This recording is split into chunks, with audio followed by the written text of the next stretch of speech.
Hi there, folks. Sean Brodrick. I'm here at the Metals Investor Forum.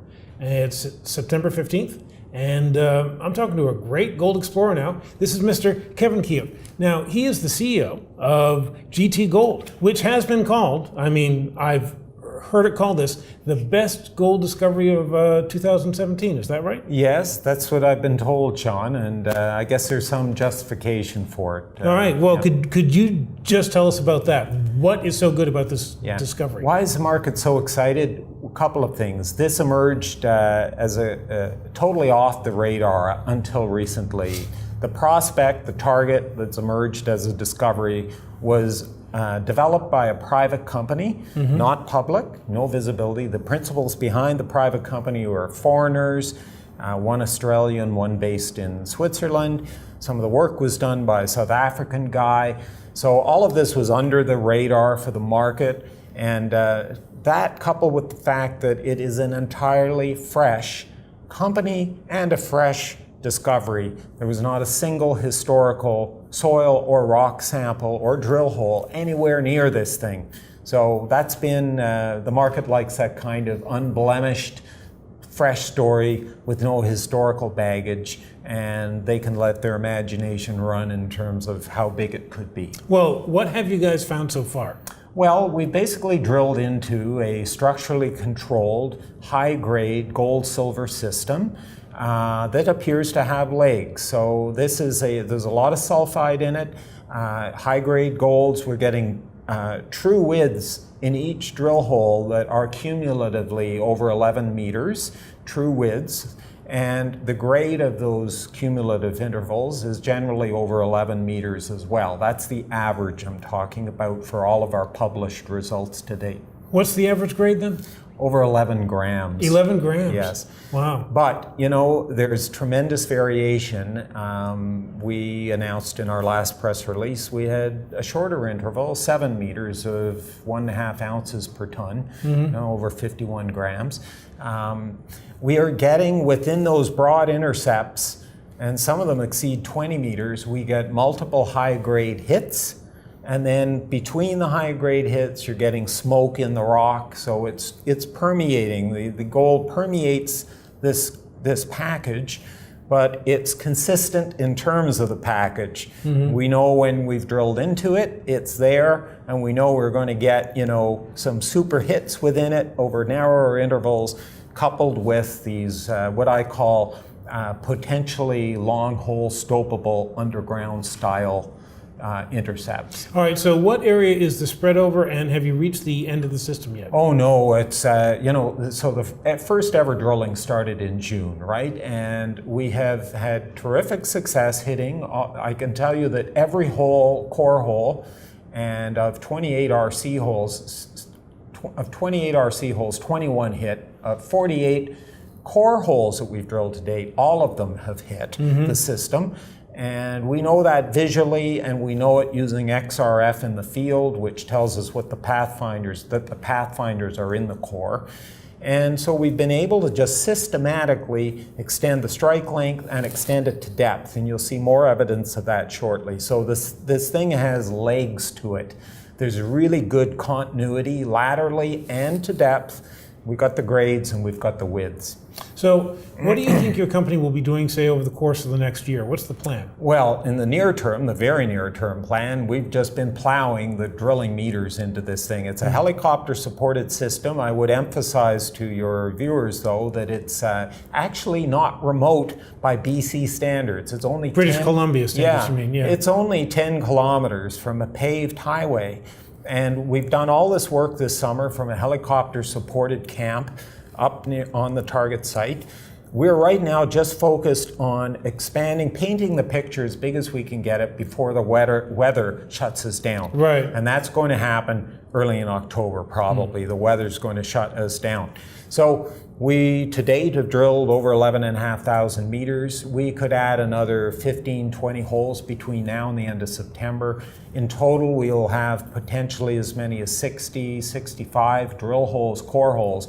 To date, actually, we've only announced 8 of those core holes. Oh. We announced 28 RC holes before that. And so then over the winter, you can do the math and you'll have a much clearer idea of like what the system looks like? We already have a pretty good understanding of okay. where the system's going and what its nature is, but there's always room for surprises for sure.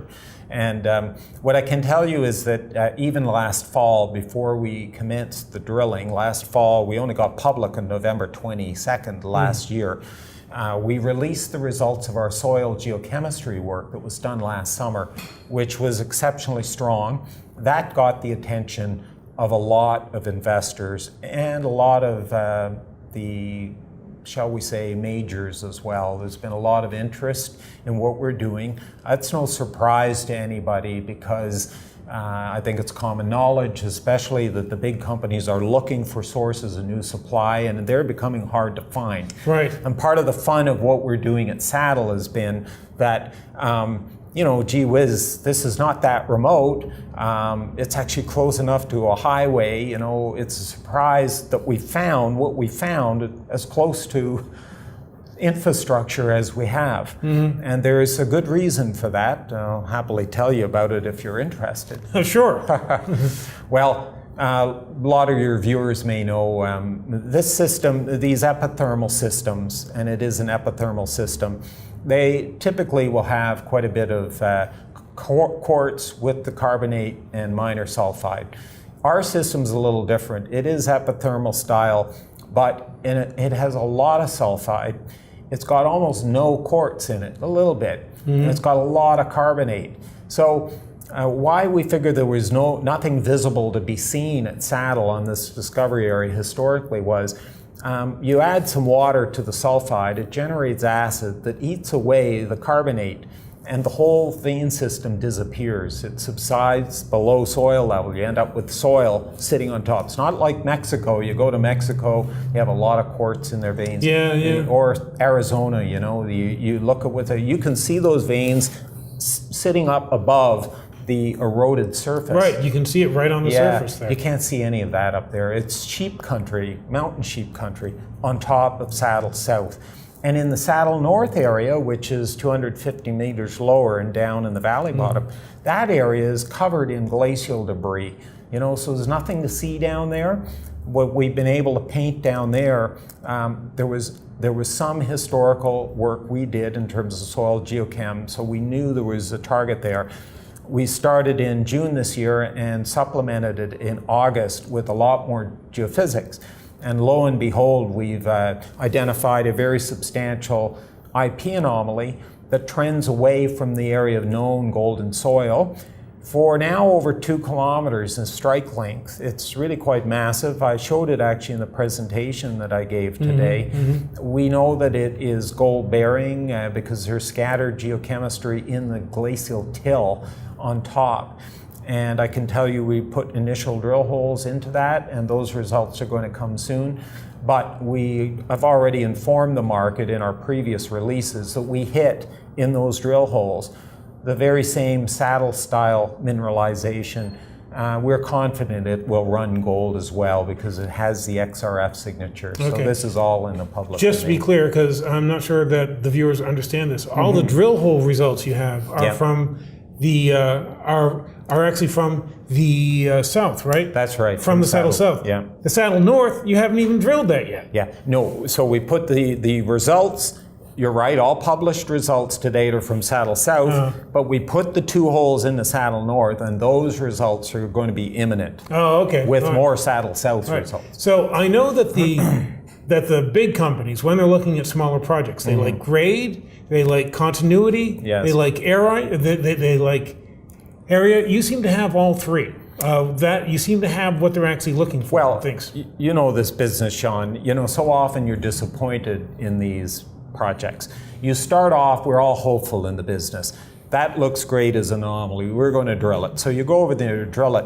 Luck is not, you'll drill it and you don't get anything worth proceeding with. Or you'll drill it and the next hole, to follow up on what your big success, there's nothing there. It's been faulted away or something, right? This property hasn't disappointed us yet. And that's quite, well, it's lovely to begin with. It's not often you get that experience.